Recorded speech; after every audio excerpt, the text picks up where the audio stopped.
அன்பான மாணவ செல்வங்களுக்கு இந்த இனிய நேரத்தில் என்னுடைய வணக்கத்தை உறுத்தாய் கொள்கிறேன். இந்த வீடியோ கிளிப்பில் நம்ம பார்க்க போகிறது என்ன அப்படின்னு பார்த்தா, +2 வேதியியலில் வந்து தொகுதி 2ல் வந்து 12வது லெசன் ஓகே, கார்பனைல் சேர்மங்கள் மற்றும் கார்பாக்சிலிக் அமிலங்கள் அப்படிங்கிற பாடத்தில் வந்து ஆல்டிகைடுகளுக்கான சோதனைகள் மட்டும் பார்ப்போம். Test for aldehydes okay. ஆல்டிகைடுகளுக்கான சோதனை, ஆல்டிகைடுகளுக்கான சோதனை ஒரு 4 சோதனை இருக்குல்ல, அதை மட்டும் நம்ம இந்த வீடியோ கிளிப்பில் பார்த்துருவோம் சரிங்களா. டெஸ்ட் ஃபார் ஆல்டிகைட்ஸ், டெஸ்ட் ஃபார் ஆல்டிகைட்ஸ் சரியா. ஆல்டிகைட்ஸ் பண்ணான சோதனைகள். ஃபஸ்ட்டு டெஸ்ட் என்னன்னா டாலன்ஸ் ரியேஜென்ட் டெஸ்ட். ஃபஸ்ட்டு வந்து டாலன்ஸினுடைய ரியேஜென்ட் டெஸ்ட் தான் நம்ம முதல்ல பார்க்குறோம். டாலன்ஸ் ரியேஜென்ட் டெஸ்ட் சரியா. டாலன்ஸ் வினைக்கரணி சோதனைனா, டாலன்ஸ் வினைக்கரணி சோதனை, டாலன்ஸ் வினைக்கரணி சோதனை, வினைக்காரணி சோதனை. இதில் டாலன்ஸ் வினைக்கரணினா என்ன அப்படிங்கிறது நமக்கு முக்கியமானதுன்னா, டாலன்ஸ் ரியேஜென்ட்ஸ் அப்படின்னு சொன்னால் ammoniacal silver nitrate, ammoniacal silver nitrate பற்றி என்னது Tollens reagents, ammoniacal silver nitrate solution. அதுக்கு பேர் என்னதுன்னா டாலன்ஸ் வினைக்கரணி அப்படின்னு பேருனா, அதாவது வந்து அமோனியாவில்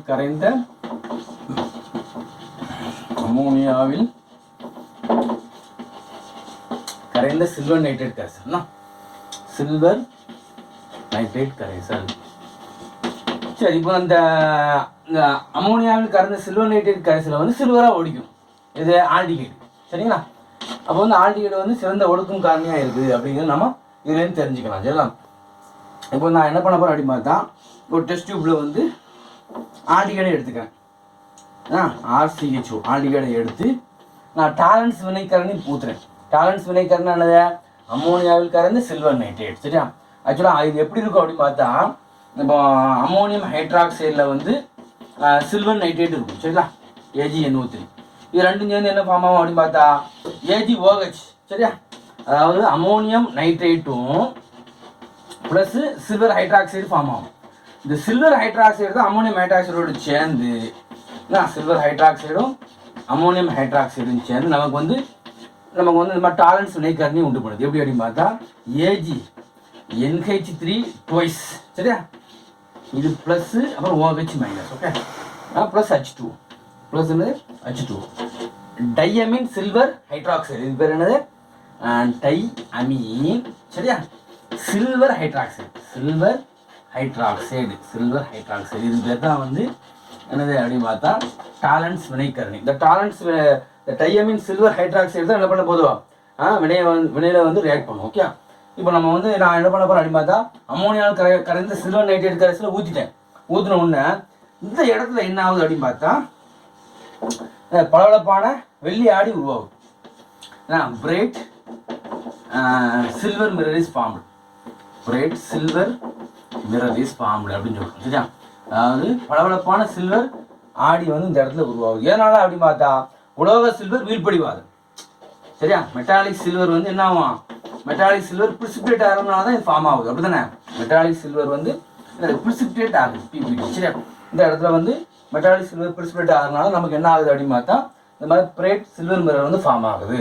அதாவது பளபளப்பான வெள்ளி ஆடி இந்த இடத்துல உருவாகுது, பளபளப்பான வெள்ளி ஆடி இந்த இடத்துல உருவாகுது. இது காரணம் என்னன்னா உலோக சில்வர் வீழ்படிவாது. ஸோ அப்போ சமன்பாடம் மட்டும் நம்ம எழுதி பார்த்தோம் சரிங்களா. எப்படி அப்படின்னு பார்த்தா, இப்போ ஆல்டிகைடுக்கு எக்ஸாம்பிள் நம்ம அசிட்டால்டிகைடு எடுக்குமா, CH3 CHO சரியா. அசிட்டால்டிகைடு எடுத்துருக்கேன். அசிட்டால்டிகைடை எடுத்து இப்போ டையமின் சில்வர் ஹைட்ராக்சைடு போடணும், Ag டாலன்ஸ் ரியேஜென்ட் சரியா. NH3 ட்வைஸ் சரியா, ப்ளஸ் அப்புறம் என்னது அப்படின்னு பார்த்தா ப்ளஸ் OH மைனஸ் சரியா. இப்போ இதில் நம்ம ரியாக்ட் பண்ணும்போது என்ன கிடைக்கிது அப்படிங்கிறது பார்க்கணும். பாருங்க, இது வந்து இட்செல்ஃப் ஆக்சிடைஸ் சரியா. இது வந்து ஒடுக்கும் காரணி தானே, அதனால் வந்து இட்செல்ஃப் ஆக்சிடைஸ் ஆகிடும். CH3 COO minus plus silver வீழ்படிவாயிடும், Ag வீழ்படிவாயிடும் சரியா. அமோனியா NH3 ஃபார்ம் ஆகிடும், ப்ளஸ் H2O ஃபார்ம் ஆகும், ப்ளஸ் என்னது H2O ஃபார்ம் ஆகும். ஈக்குவேஷனை பேலன்ஸ் பண்ணணும். நம்ம இப்போ என்ன செய்யணும், ஈக்குவேஷனை சமன்பாடை சமன் செய்யணும். 23 அவசியம், 23 இது வந்து 2 இது 3 சரியா. பேலன்ஸ் பண்ணும்போது என்ன ஆகும் அப்படின்னு பார்த்தா இது எத்தனை அம்மோனியா வந்து 4 சரிங்களா. சில்வர் எத்தனை 2. அப்போ இந்த ஓ எத்தனை இருக்குது பாருங்க. இங்கே வந்து 1 ஓ இருக்குது சரியா. இங்கே 3 ஓ இருக்குது, மொத்தம் 4 ஓ. இங்கே பார்த்தா 2 ஓ இருக்குது. அப்போ இங்கே எத்தனை போடணும் 2 போடணும். 2 போட்டால் இது 2 ஆக்சிஜன், இங்கே 2 ஆக்சிஜன் சரியா, மொத்தம் 4. அப்போ இங்கேயும் வந்து 4 ஆக்சிஜன் பேலன்ஸ் ஆகிடுச்சு, இங்கேயும் 4 ஆக்சிஜன் பேலன்ஸ் ஆகிடுச்சு. ஸோ அப்போ வந்து டாலன்ஸ் ரியேஜென்ட் டெஸ்ட் அப்படின்னு சொன்னால் வச்சுக்கோங்க, நீங்கள் இதை மட்டும் எழுதினா போகும். அதாவது வந்து ஆல்டிகேடு வந்து இது டாலன்ஸ் ரியேஜனை வந்து உலோக சில்வராக ஒடிக்கிறோம் அப்படி தானே. மெட்டாலிக் சில்வராக எனர்ஜி பிரிசிபிரேட் ஆகிடும். இதுதான் என்னுடைய முக்கியமானது சரியா. அடுத்த டெஸ்ட் என்னதுன்னா ஃபெல்லிங் சொல்யூஷன், அதை யூஸ் பண்ணி எப்படி ரெடியூஸ் பண்ணுது அப்படிங்கிறத பார்க்குறோம். ஆல்டிகேடு வந்து ஃபெல்லிங் சொல்யூஷனை எப்படி ரெடியூஸ் பண்ணுது அப்படிங்கிறத மட்டும் பார்க்குறோம் சரிங்களா. இப்போ அடுத்த டெஸ்ட் ஃபெல்லிங் சொல்யூஷன் டெஸ்ட் சரியா.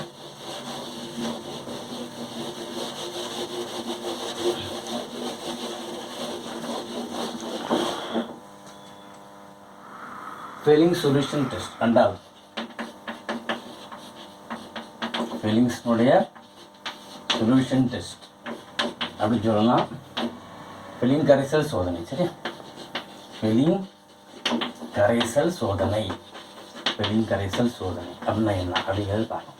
அதாவது வந்து ஃபெல்லிங் கரைசல் எப்படி தயார் பண்ணுறோம் அப்படிங்கிறது பார்த்தா நமக்கு வந்து 2 வகையான கரைசல் இருக்குது. ஃபெல்லிங் ஏ, ஃபெல்லிங் கரைசல், ஃபெல்லிங்ஸ்னுடைய கரைசல் ஏ அப்படின்னு ஒன்று இருக்குது.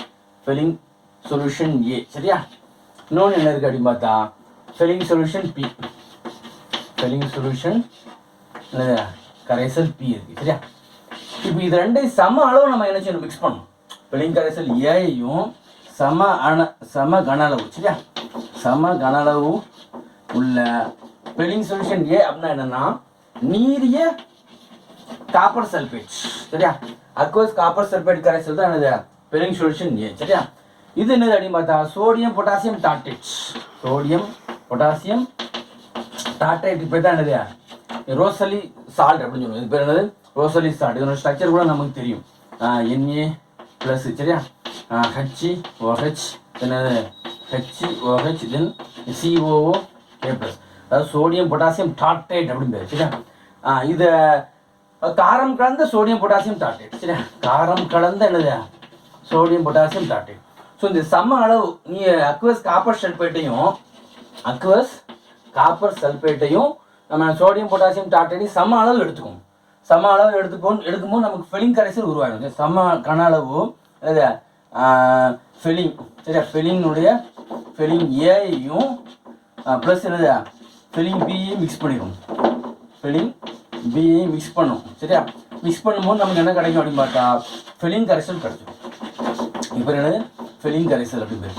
அப்போ இந்த ஃபெல்லிங் கரைசலை வந்து என்ன செய்யுது அப்படின்னு பார்த்தா இதில் வந்து குப்ரிக் சரியா, நீல நிறத்தை வந்து குப்ரஸ் சரியா, புளு வந்து ரெட்டாக மாற்றும், சிவப்பு நிற வீழ்படிவாக மாற்றிடுது அப்படிங்கிறது அங்கே வந்து முக்கியமானது சரியா. அப்போ வந்து இதில் வந்து ஈக்குவேஷன் எழுதும்போது எப்படி எழுதணும் அப்படின்னு பார்த்தா இப்போ அசிட்டால்டிகைடு எடுக்கணும், CH3 CHO சரி. அசிட்டால்டிகைடை எடுத்து ப்ளஸ்ஸு காப்பர் 2+ குப்ரிக் என்ன ஸ்டேட்டில் இருக்குது, குப்ரிக் ஸ்டேட்டில் இருக்குது.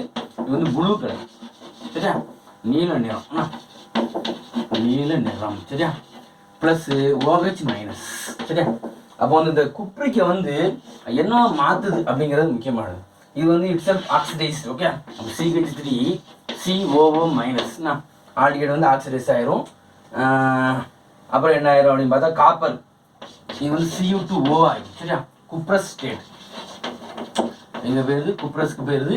இது வந்து சிவப்பு நிறம், என்ன நிறமாக மாறுது, சிவப்பு நிறமாக மாறிடும். இப்போ நீல நிற கரைசல் வந்து சிவப்பு நிறமாக மாறுது. ப்ளஸ் என்ன அப்படின்னு பார்த்தா இது H2O. ஈக்குவேஷன் பேலன்ஸ் பண்ணணும். இப்போ 25 அப்படின்னு ஞாபகம் வச்சுக்கோம். எதுன்னு ஞாபகம் வச்சுக்க போகிறோம், 25 ஞாபகம் வச்சுக்குவோம். இங்கே 2 இங்கே 5 சரியா. பேலன்ஸ் பண்ணும்போது என்ன ஆகும் அப்படின்னு பார்க்கணும் சரியா.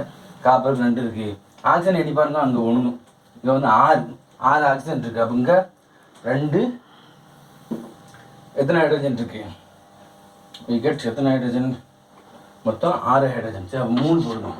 அப்போ 3 ஆக்சிஜன் சரியா, 4 5 6 சரியா. அப்போ ஈக்குவேஷன் பேலன்ஸ் ஆகிடுச்சு சரியா. 6 ஆக்சிஜன் இருக்குல்ல, இங்கேயும் இங்கே 2 ஆக்சிஜன், இங்கே 1 ஆக்சிஜன், இங்கே 3 ஆக்சிஜன் சரி, 6 ஆக்சிஜன். So equation balance. அப்போ வந்து நம்ம வந்து குப்ரிக் அப்படிதானே, அதாவது வந்து குப்ரிக்கை வந்து என்ன மாற்றுது, குப்ரஸாக மாற்றுது. நீல நிறம் இதை சிவப்பு நிறம் கரைசலாக மாற்றிடும். எது அப்படின்னு பார்த்தா ஆல்டிகைட். அப்போ ஃபெல்லிங் கரைசல் என்ன செஞ்சுட்டு இது ஓடிக்கிடுச்சு சரியா, ரெடியூஸ் பண்ணிட்டு அப்படிங்கிறது அர்த்தம். அப்போ ஃபெல்லிங் சொல்யூஷன் ஏ அப்படின்னு சொன்னால் என்னது, அக்வஸ் காப்பர் சல்பேட் அப்படி தான் ஃபெல்லிங் சொல்யூஷன் ஏ. ஃபெல்லிங் சொல்யூஷன் பி அப்படிங்கிறது என்னது, சோடியம் பொட்டாசியம் டார்டேட். இந்த ரெண்டே சம அளவு மிக்ஸ் பண்ணும்போது நமக்கு என்ன கிடைக்குது, ஃபெல்லிங் கரைசல் கிடைக்குது அப்படிங்கிறது நமக்கு தெரியணும் சரிங்களா. நெக்ஸ்ட் வந்து பெனடிக் சோதனை பார்த்துருவோம். பெனடிக் கரைசல் சோதனை சரியா, இதுவும் ஆல்டிகைடுகளுக்கான ஒரு முக்கியமான டெஸ்ட். பெனடிக் கரைசல் சோதனை அப்படின்னா என்ன, இது சிமிலர் ரியாக்ஷன் தான் அங்கேயே நடக்கும். என்ன ரியாக்ஷன் அப்படின்னு பார்த்தோம் சரிங்களா. மூணாவது பெனடிக் கரைசல் சோதனை. பெனடிக் கரைசல் சோதனைன்னு சொல்லுவோம், அதாவது பெனடிக்ஸ் டெஸ்ட் சரியா, பெனடிக்னுடைய டெஸ்ட் சரியா. இது நல்லா கவனிங்க. பெனடிக் கரைசல்லாம் என்னது அப்படின்னு பார்த்தா வந்து காப்பர் சல்பேட் ஒன்று, அக்வஸ் காப்பர் சல்பேட் சரியா, நீரிய காப்பர் சல்பேட் ப்ளஸ் என்னது அப்படின்னு பார்த்தா சோடியம் சிட்ரேட் சரியா, சோடியம் சிட்ரேட் ஞாபகம் வச்சுக்கோங்க. Sodium citrate plus sodium hydroxide, இந்த மூணும் சேர்ந்த இந்த மிக்சருக்கு பேர் தான் என்னது அப்படின்னு பார்த்தா, இந்த மிக்சருக்கு பேர் தான் என்னது பெனடிக் கரைசல் அப்படிங்கிறது. அது இதெல்லாம் சேர்ந்தது, அதாவது காப்பர் சல்பேட், சோடியம் சிட்ரேட் சரியா, தென் என்னது சோடியம் ஹைட்ராக்சைடு. சோடியம் சிட்ரேட்னா என்னது அப்படின்னு பார்த்தா COO NaHOH, இதன் என்னது COOH சரியா, சோடியம் சிட்ரேட்டு. அப்போ sodium citrate, sodium hydroxide, copper sulphate இந்த மூணு கலந்த கலவைக்கு பேர் தான் என்னது பெனடிக் கரைசல் அப்படிங்கிறது. இது பேர் வந்து பெனடிக் கரைசல். பெனடிக் கரைசல் இது என்ன பண்ணுது அப்படின்னு பார்த்தா, இது அதே மாதிரி தான் குப்ரஸ் வந்து குப்ரிக்கா மாற்றும். ஆல்டிகைடு என்னவா மாற்றுது, குப்ரஸ் குப்ரிக். இந்த ரியேஜன் நம்ம போடும்போது இப்போ எக்ஸாம்பிள் வந்து ஆல்டிகைடு CH3 CHO எடுத்து நம்ம என்ன போகிறோம், இந்த பெனடிக் கரைசலை போடுறோம். பெனடிக் கரைசலாம் எதெல்லாம் சேர்ந்தது, இந்த மூணும் சேர்ந்தது போடும்போது என்ன ஆகும்னா, இதில் Cu2+ இருக்கும், OH- அதே ஈக்குவேஷன் தான் சரியா. வீக்கெட் என்னது அப்படின்னு பார்த்தா 25 வச்சுக்கணும் சரியா. ஆல்டிகைடு வந்து ஆக்சிடேஷன் CH3 COO- ஆகவும் ப்ளஸ் என்னது Cu2O + H2O ஓகே. சரி இப்போ ஈக்குவேஷனை பேலன்ஸ் பண்ணுங்க, 25 வச்சுக்கணும், 25 வச்சுக்கோம். அப்போ என்ன அப்படின்னு பார்த்தா ஹைட்ரஜன் எத்தனை இருக்குது, 6 இருக்குது. அவங்க தெரிய போட்டுருமா, 2 6 சரியா. ஆக்சிஜன் எத்தனை இருக்கு பாருங்க, இங்கே 2 ஆக்சிஜன் ஓகே, இங்கே 1 ஆக்சிஜன், இங்கே 3 ஆக்சிஜன், மொத்தம் எவ்வளோ 6 ஆக்சிஜன், இங்கே பாருங்க 6 சரியா. ஸோ ஈக்குவேஷன் வந்து பேலன்ஸ். இது வந்து பெனடிக் டெஸ்ட் சோதனை அப்படிங்கிறத சொல்லுவோம். இன்னும் ஒரே ஒரு டெஸ்ட் இருக்குது, சிப் காரணி சோதனை, அதை மட்டும் பார்த்துருவோம் சரிங்களா. சிப் காரணி சோதனை எப்படி இருக்குன்னு பார்த்துருவோம். இது ஆல்டிகைடுகளை கண்டறிவதற்கான சோதனை சரியா. சிப் காரணியை வந்து அதனுடைய சிவப்பு நிறத்தை மீள உருவாக்குகிறது. சிவப்பு நிறத்தை நிச்சயம் ரெண்டாவது வந்து உருவாக்கும். சிப் காரணி சோதனை 4வது சிப் காரணிக்கான சோதனை, சிப்ஸ் ரியேஜன் டெஸ்ட். என்னது சிப்ஸினுடைய ரியேஜன் டெஸ்ட், ரியேஜன் டெஸ்ட் அப்படின்னு சொல்லுவோம். சிப்ஸ் ரியேஜன்னா முதல்ல என்ன அப்படிங்கிறது நமக்கு தெரியும். சிப் ரியேஜன்னா என்னன்னா ரோசலினின் ஹைட்ரோகுளோரைடு சரியா. ஹைட்ரோகுளோரைடில் நம்ம என்ன செய்ய போகிறோம்னா dissolved in water, rosaniline hydrochloride dissolved in water, வாட்டரால் டிசால்வ் பண்ணி பை பாசிங் SO2 கேஸ் சரியா. it decolorize its color, ஆக்சுவலாக ரெட் கலரில் இருக்கும் சரியா. நம்ம ரெட் கலரில் உள்ள அந்த ரோசலின் ஹைட்ரோகுளோரைடை வந்து வாட்டரை டிசால்வ் பண்ணி SO2 கேஸை பாஸ் பண்ண உடனே இதனுடைய கலர் நிச்சயம் மறைஞ்சிடும் சரியா. வந்து ரோசலினின் ஹைட்ரோகுளோரைடை வந்து நம்ம என்ன செய்ய போகிறோம், குளோரைடை வந்து நீரில் கரைக்கப்பட்டு சரியா, நீரில் கரைக்கப்பட்டு SO2 வாயு செலுத்தப்படுகிறது. சல்பர் டை ஆக்சைடு வாயு SO2 வாயு செலுத்தப்படும் போது சிவப்பு நிறத்தை இழக்கிறது. அது சாதாரண உள்ள சிவப்பு நிறம் என்ன செய்யும், சிவப்பு நிறத்தை இழக்கிறது, காணா போயிடும். சரியா, சிவப்பு நிறம் வந்து என்ன காணா போயிடும். இப்போ இதில் இந்த கரைசல்ல நான் என்ன பண்ண போறேன் பார்த்தா அக்வஸ் ஆல்டிகேட் சொல்யூஷனை ஆட் பண்ண போறேன். நேற்று என்ன பண்ண ஆல்டிகேட் சொல்யூஷன் நம்ம ஆட் பண்ணும்போது ஆல்டிகேடு கரைசலை நம்ம சேர்க்கும்போது சரியா, நம்ம இந்த இதில் வந்து கரைசலை சேர்க்கும்போது என்ன நடக்குது அப்படிங்கிறத பார்க்கணும். இந்த ரெட் கலர் காணா போச்சுல, இந்த ரெட் கலர் நினைச்சுவேன் மீன் உருவாகும். சரியா, ரெட் கலர் வந்து சரியா மீள உருவாகிறது. சரியா, அதாவது என்னது அப்படின்னு பார்த்தா we added என்னது ஆல்டிகேட் சொல்யூஷன். சரியா, ஆல்டிகேட் சொல்யூஷன் நம்ம ஆட் பண்ணும்போது இதில் ஆக்சுவலாக வந்து டீகலரைசஸ் இட்ஸ் ரெட் கலர் அப்படின்னா ரெட் கலர் வந்து டீகலரைஸ் ஆயிரும். இதில் நம்ம ஆல்டிகேட் சொல்யூஷன் ஆட் பண்ணும்போது இட் ஈல்ட்ஸ் என்னது இட் ஈல்ட்ஸ் ரெட் கலர் நமக்கு திரும்ப கிடைச்சிடும். ரெட் கலர் என்ன செய்யுது, ஏற்கனவே ரோசனின் ஹைட்ரோகுளோரைடு வந்து ரெட் கலரில் இருக்கும். நம்ம அதை வாட்டரை பாஸ் பண்ணி SO2 கேஸை பாஸ் பண்ணி வாட்டரை டிசால்வ் பண்ணும்போது அந்த ரெட் கலர் காணா போயிருது. ரெண்டாவது நம்ம ஆல்டிகேட் சொல்யூஷன் சேர்க்கும் போது என்ன ஆகுது, இட் ஈல்ட்ஸ் ரெட் கலர். சரியா, இதுலேருந்து என்ன தெரியுதுன்னா இட் ரிடியூசஸ் என்னது சிப் காரணி. சரியா, சிப்ஸ் ரியேஜென்ட் ரிடியூஸ் பண்ணிட்டு ஆல்டிகேட் அப்படிங்கிறது தெரியுது. இது வந்து கீட்டோனுக்கு வந்து இது என்ன செய்யாது, அப்ளை ஆகாது. இந்த டெஸ்ட் வந்து not used for reduction of ketones. Okay, ஆனால் வந்து அசிட்டோன் இருக்குல்ல, அசிட்டோன் வந்து ஸ்லோலி என்ன செய்யுது சேஞ்சஸ் உண்டு பண்ணும்.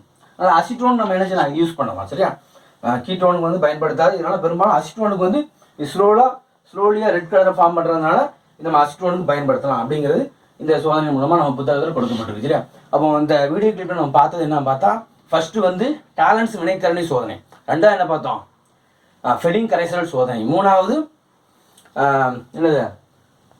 வந்து பெனடிக்ஸ் கரைசல் சோதனை பார்த்தோம், நாலாவது வந்து சிப் காரணி சோதனை. சரியா, ஸோ இது எல்லாம் நன்கு படித்து பயன்பெறுமாறு அன்புடன் வேண்டிக் கொள்கிறேன். நன்றி மாணவர்களே, நன்றி.